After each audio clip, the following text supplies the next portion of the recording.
అండి. Welcome to డిజిలాస్. నా పేరు జయ. ఇప్పుడున్న ప్రెజెంట్ సిట్యుయేషన్స్‌లో అందరూ స్టడీ కంప్లీట్ అయిన తర్వాత ఫర్దర్ స్టడీస్ కోసం అబ్రాడ్ వెళ్ళాలా? ఇండియాలోనే ఉండాలా? ఒకవేళ చదువుకుంటే ఎంత ఖర్చవుతుంది? దాంతో మేమంతా అంత అమౌంట్ మా దగ్గర ఉండదు. ఎలా స్టడీ చదవాలి? ఏంటి? అనే దాని గురించి మన దగ్గర దాని గురించి డిస్కస్ చేయడానికి మన ముందున్నారు అవినాష్ గారు. హాయ్ అవినాష్ గారు. హాయ్ అండి. ఇప్పుడున్న ప్రెజెంట్ సిట్యుయేషన్స్‌లో అందరూ ఏదైతే స్టడీ కంప్లీట్ చేయాలనుకుంటున్నారో దానికి సర్టెన్ అమౌంట్ అనేది వాళ్ళ దగ్గర ఉండదు. హ్మ్. సో, దాని గురించనే ఎడ్యుకేషన్ లోన్ అనేది ఒకటి విన్నాను నేను. దాని కరెక్ట్. గురించి మీరేమన్నా బ్రీఫ్‌గా ఎక్స్‌ప్లెయిన్ చేయగలుగుతారా? సో, ఎడ్యుకేషన్ లోన్ అంటే ఎవరైనా సరే ఒక స్టూడెంట్ అది వాళ్ళ +2 తర్వాత గానివ్వండి, లేకపోతే గ్రాడ్యుయేషన్ తర్వాత గానివ్వండి, ఎక్కడన్నా చదువుకోవాలనుకున్నప్పుడు ఓకేనా? దానికోసం వాళ్ళు దగ్గర సర్టెన్ అమౌంట్ ఉంటుంది కాబట్టి ఫీజు అనేది వాళ్ళ దగ్గర ఉండొచ్చు, ఉండకపోవచ్చు. సో, లేనప్పుడు మనం ఏం చేస్తాము, వన్ బ్యాంక్ బ్యాంక్ దగ్గరికి అప్రోచ్ అయ్యి వాళ్ళు దానికోసం ఒక లోన్ అనేది తీసుకోవచ్చనమాట. దాన్నే ఎడ్యుకేషన్ లోన్ అంటాం. ఓకే. అది. మనం దాన్ని ఎలా అప్లై చేసుకోవాలండి? అప్లికేషన్ ఏం లేదండి.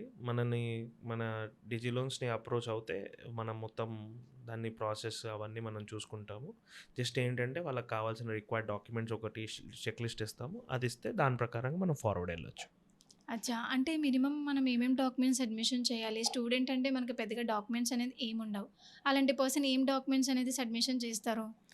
అంటే ఒక స్టూడెంట్‌కి పాన్ కార్డ్ అనేది మ్యాండేటరీ అండి. ఓకే. ఎప్పుడైనా సరే ఏ లోన్ తీసుకోవాలన్నా పాన్ కార్డ్ అనేది మ్యాండేటరీ. పాన్ కార్డ్ కాకుండా అడ్రెస్ ప్రూఫ్ ఒకటి, మార్క్ ఓకే. షీట్స్ అండ్ ఇంకోటి అడ్మిషన్ లెటర్. ఇప్పుడు ఏదైతే ఓకే. కాలేజ్‌కెళ్ళాలనుకుంటున్నారో ఆ కాలేజ్‌ది అడ్మిషన్ లెటర్. ఓకే. అది కాకుండా అప్లికెంట్ అంటే ఇప్పుడు స్టూడెంట్ కాబట్టి స్టూడెంట్‌కి ఇన్‌కమ్ ఉండదు కాబట్టి ప్రెజెంట్ ఇన్‌కమ్ ఉండదు. సో, వాళ్ళు ఫ్యూచర్‌లో వాళ్ళ దానికి సపోర్టింగ్‌గా ఉండడానికి ప్రెజెంట్ ఎవరైతే ఇన్‌కమ్ వాళ్ళున్నారో ఓకే. వాళ్ళ పేరెంట్స్ కానీ, లేకపోతే వాళ్ళ సిబ్లింగ్స్ కానీ, లేకపోతే వాళ్ళ మదర్ ఆర్ ఫాదర్ వాళ్ళ సిబ్లింగ్స్ కానీ ఎవరైనా సరే మనం పెట్టుకోవచ్చు అప్లికెంట్ లాగా. వాళ్ళని పెట్టుకొని వాళ్ళ ఇన్‌కమ్ బేస్డ్ మీద మనం లోన్ చేపిస్తామనమాట. ఓకే. ఇప్పుడు అబ్రాడ్ వెళ్లి చదువుకోవాలనే ప్రతి ఒక్క ఎవరైతే స్టూడెంట్ ఉంటారో, ప్రతి ఒక్కళ్ళకి వాళ్ళకి సపోర్టింగ్ అనేది కొంతమందికి ఉంటారు, కొంతమందికి ఉండరు. సో, అలాంటి టైంలో మీరు ఎట్లా ప్రొవైడ్ చేస్తారండి? అదే చెప్పాను కదా! ఇప్పుడు ఒక సిస్టర్ ఉన్నారు, లేదా ఓకే. బ్రదర్ ఉన్నారు వాళ్ళకి. వాళ్ళని కూడా మనము తీసుకోవచ్చు. ఇప్పుడు ఒక్కొక్కసారి సిస్టర్ మ్యారేజ్ అయిపోయింది. ఓకే. సిస్టర్ హౌస్ వైఫ్ ఉంది. అయినా సరే సిస్టర్‌ని అప్పుడు కూడా సిస్టర్‌ని అప్లికెంట్ లాగా తీసుకొని కూడా చేయొచ్చు. ఇక్కడ ఏంటి అంటే ఇంపార్టెంట్ ఆ స్టూడెంట్ అనే అతను ఫ్యూచర్‌లో ఎట్లైనా సరే వాళ్ళ స్టడీస్ కంప్లీట్ అయినాక జాబ్ ఎళ్తారు. జాబ్ అయిన తర్వాత ఇది ఎట్లైనా సరే రీపేమెంట్ చేస్తారు. ఓకే. కానీ ఏందంటే అప్పటి వరకు ఒక గ్యారంటీ ఉండాలి కాబట్టి స్టూడెంట్‌కి మనం ఒకరిని అప్లికెంట్ లాగా గాని, గ్యారంటర్ లాగా గాని పెట్టుకుంటామనమాట. ఓకే. ఇది మనం లోన్ తీసుకున్నప్పటి నుంచి ఇంట్రెస్ట్ అట్లా ఏమన్నా స్టార్టింగ్ ఉంటదా అండి? లేదంటే స్టడీ కంప్లీట్ అయిన తర్వాతనే ఈఎంఐ పేమెంట్ స్టార్ట్ అవుతుందా? ఇప్పుడు అది కోర్స్ బట్టి ఉంటుంది. And okay. కంట్రీ బట్టి ఉంటుంది. ఇప్పుడు మనము ఇండియాలోనే చదువుతున్నారనుకోండి. ఓకే. ఎంబీబీఎస్ గాని, హ్మ్. బీటెక్ గాని మినిమమ్ ఇంట్రెస్ట్ అనేది కట్టాలి మ్యాండేటరీగా. ఓకే. ఇంట్రెస్ట్ ఇప్పుడు అది 4 ఇయర్స్, బీటెక్ 4 ఇయర్స్ ఉంటుంది. అవును. ఎంబీబీఎస్ 5½ ఇయర్స్ ఉంటుంది. సో, మినిమమ్ ఇంట్రెస్ట్ అనేది మినిమమ్ ఇంట్రెస్ట్ అనేది తీసుకుంటారు. అది ఇప్పుడు వాళ్ళొక ₹1,00,00,000 తీసుకున్నారు ఎగ్జాంపుల్ ఓకే. Education loan. దానికి 5,000 గానీ, 10,000 గానీ అట్లా మినిమమ్ అమౌంట్ తీసుకుంటారు. అది బ్యాంక్ డిసైడ్ చేస్తుంది. బ్యాంక్, ఎన్‌బీఎఫ్‌సీ ఎవరైతే చేస్తున్నారో వాళ్ళు డిసైడ్ చేసి ఒక మినిమమ్ ఇంట్రెస్ట్ తీసుకుంటారు. అండ్ ఇప్పుడు ఏదైతే లోన్ కూడా ఉందో వాళ్ళు ఒకటేసారి మొత్తం కూడా తీసుకోవాల్సిన అవసరం లేదు. ఇప్పుడు బీటెక్ తీసుకోండి 8 సెమిస్టర్స్ ఉంటాయి. అవునండి. కరెక్ట్. అవును. సో, ప్రతి సెమిస్టర్‌కి సెమిస్టర్ వైస్ ఫీజ్ తీసుకుంటారు. ఓకే. సో, అప్పుడు ఏదైతే ఇప్పుడు ఎగ్జాంపుల్ ఏదైనా రెప్యూటెడ్ బీటెక్ కాలేజ్ గాని, ఇప్పుడు ఐ మీన్ ఐఐటీ అనుకోండి, లేకపోతే బిట్స్ పిలాని అనుకోండి. వీటికి ఫీజ్ కూడా చాలా ఎక్కువుంటుంది. రైట్. ఆ! సో, ఇప్పుడు వీళ్ళ దాంట్లో మనం ఏం చేస్తాము, వీళ్ళకి సెమిస్టర్ వైస్ కూడా మనము రిలీజ్ చేయొచ్చు ఫీజ్ అనేది. సో, ఆ రకంగా సెమిస్టర్ వైస్ ఇప్పుడు ఫస్ట్ సపోజ్ 50,00,000 సపోజ్ 80,00,000 ఉంది. 8 సెమిస్టర్స్‌కి 80,00,000 అవును. ఫీజ్ ఉంది. సో, ప్రతి సెమిస్టర్‌కి 10,00,000 అనుకోండి. సో, ఫస్ట్ 10,00,000కి మాత్రమే ఇంట్రెస్ట్ చార్జ్ చేస్తారు. సెకండ్ అచ్చా! సెమిస్టర్ మళ్ళీ ఇంకో 10,00,000 రిలీజ్ చేసినప్పుడు 20,00,000కి ఇంట్రెస్ట్ చార్జ్ చేస్తారు. సో, దాన్ని బట్టి ఉంటుందనమాట. దాని తర్వాత ఇప్పుడు ఏదైనా టైంలో ఏదైనా సెమిస్టర్ వాళ్ళు వద్దు అనుకుంటే కూడా అది తీసుకోకుండా కూడా ఉండొచ్చు. వాళ్ళ ఇష్టం. At the end of the year వాళ్ళ స్టడీస్ వాళ్ళు ఎంతైతే తీసుకున్నారో వాటికి మాత్రమే వాళ్ళకి రీపేమెంట్ ఉంటుందనమాట. ఓకే. మినిమమ్ ఇంట్రెస్ట్ అనేది ఎంత ఛార్జ్ ఉంటుందండి? ఇప్పుడు దీంట్లో 2 రకాలుంటాయి. ఒకటి సెక్యూర్డ్ ఉంటుంది. ఒకటి అన్‌సెక్యూర్డ్ ఉంటుంది. ఓకే. సెక్యూర్డ్ అంటే మార్ట్‌గేజ్ పెడతారు. ఏదన్నా ప్రాపర్టీ పెట్టాలి. ఓకేనా? ఇంకోటి అన్‌సెక్యూర్డ్ అంటే ప్రాపర్టీ లేకుండా కూడా ఇస్తారు. సో, మనకి సెక్యూర్డ్‌కి కొంచెం రేట్ ఆఫ్ ఇంట్రెస్ట్ తక్కువుంటుంది. And okay.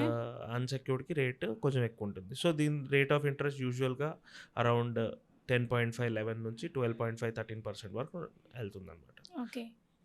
అంటే మనం అన్ని కోర్స్ వాళ్ళకి ప్రొవైడ్ చేస్తామా? స్పెసిఫిక్‌గా ఈ కోర్స్ వాళ్ళకైతే ఎక్కువుంటుంది అలా తీసుకుంటారా? అంటే ఈ కోర్సెస్ అనేది కూడా ఇప్పుడు మీరు ఇండియాలో అనుకోండి. బేసిక్‌గా ఇండియాలో హయ్యర్ చాలా మటుకు చాలా కాస్ట్‌లీ ఏముంటాయి. ఇప్పుడు బీటెక్ తీసుకోండి ఆర్ ఎంబీబీఎస్ కోర్సెస్ తీసుకోండి. ఎంబీబీఎస్‌లోనే ఎండీ కోర్సెస్ తీసుకోండి. లేదా ఎంబీఏస్ కొన్ని రెప్యూటెడ్ కాలేజ్‌లో ఎంబీఏస్ తీసుకోండి. ఇవి కాస్ట్‌లీ ఉంటాయి. ఓకే. వీటికంటే చేసుకోవచ్చు. ఇప్పుడు డిప్లొమా చేయడం కానీ ఇట్లా చిన్న అదేలే. చిన్న వాటికి రాదు. అదే అబ్రాడ్‌కెళ్లారనుకోండి. అబ్రాడ్‌ది కూడా ప్రతి బ్యాంక్‌కి, ప్రతి ఎన్‌బీఎఫ్‌సికి ఒక లిస్ట్ ఆఫ్ ఇవుంటాయి. ఓకే. కోర్సెస్ ఉంటాయి. యూనివర్సిటీస్. యూనివర్సిటీస్ ఉంటాయి. ఓకే. యూనివర్సిటీ కోర్సెస్ ఉంటాయి. సో, ఆ పర్టిక్యులర్ యూనివర్సిటీలో ఆ పర్టిక్యులర్ కోర్స్‌కి వాళ్ళు ఇస్తారు అని ఉంటుంటుంది. సో, అలా దాన్ని బట్టి ఉంటుందన్నమాట. మోస్ట్‌లీ చాలా మటుకు ఆల్మోస్ట్ ఎవ్రీ కోర్స్‌కి మాత్రం మనకి లోన్ అనేది మాత్రం చేయొచ్చు. ఓకే. దీంట్లో ఎక్కువ శాతం డిక్లైన్ అవుతూ ఉంటాయి ప్రొఫైల్స్ అని విన్నానండి. అది దేనివల్ల డిక్లైన్ అవుతదంటారు? చాలా మటుకు దీంట్లో సివిల్ ఇష్యూస్ వల్లనే డిక్లేర్ అవుతాయండి.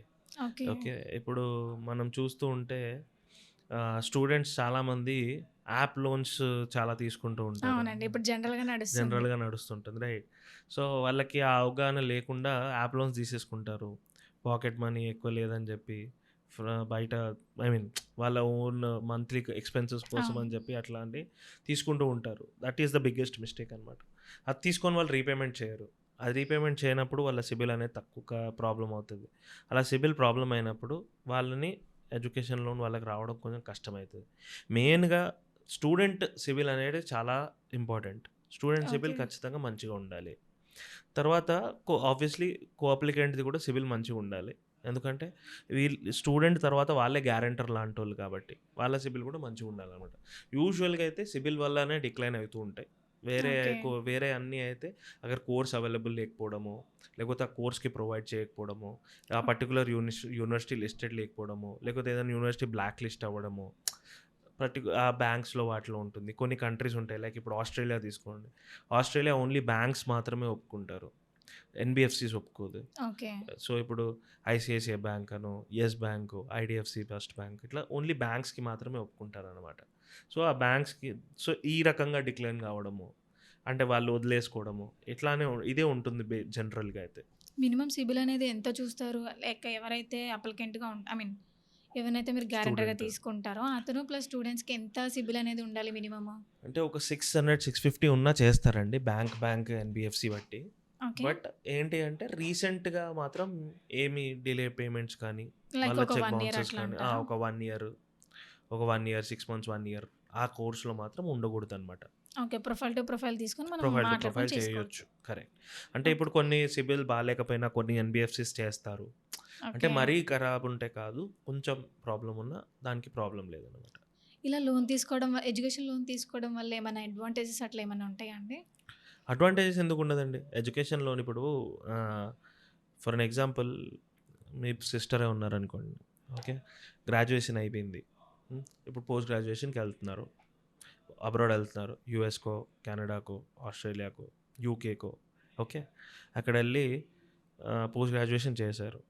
అక్కడ చేసిన తర్వాత ఒక స్టడీస్ అయిన తర్వాత వాళ్ళు ఖచ్చితంగా జాబ్ చేస్తారా? కంప్లీట్‌గా కంప్లీట్ జాబ్ 100% చేస్తారు, చేస్తారు. చేస్తారు. జాబ్ చేసినప్పుడు వాళ్ళ ఇన్‌కమ్ పెరుగుతుందా? అవునండి. సో, ఆ రకంగా చూసుకుంటే ఆ ఇన్‌కమ్‌తోని మీ సిస్టర్ డెవలప్ అయినట్టే కదా! మంచిగా అయినట్టే కదా! ఇది ఇప్పుడు అబ్రాడ్ వెళ్ళాలనుకున్న ప్రతి ఒక్క స్టూడెంట్‌కి మినిమమ్ ప్రాసెస్ అనేది ఏముంటుందండి?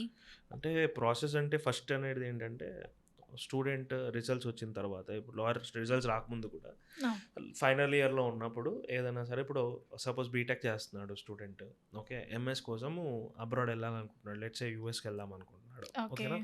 సో అతను యూనివర్సిటీస్కి ఏదైతే ప్రీ ఎగ్జామ్స్ ఉంటాయో లైక్ టోఫుల్ కానీ జిఆర్ఈ కానీ అట్లా ప్రీ రిక్విజిట్స్ ఏవైతే ఉంటాయో ఆ ప్రీ రిక్విజిట్స్ ఎగ్జామ్స్ ఇవ్వాల్సి ఉంటుంది. ఆ ఓకే. ప్రీ రిక్విజిట్స్ ఎగ్జామ్స్ ఇచ్చిన తర్వాత ఆ పర్టికులర్ స్కోర్ ఏదైతే ఉంటుందో ఆ స్కోర్ బట్టి అతను యూనివర్సిటీ చూస్ చేసుకోవాల్సి ఉంటుంది.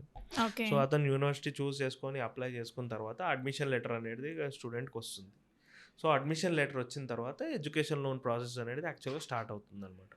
ఓకే. సో అప్పుడు నుంచి కస్టమర్ అదే స్టూడెంట్ ఆ పర్టికులర్ యూనివర్సిటీది అడ్మిషన్ ఫామ్ తీసుకొని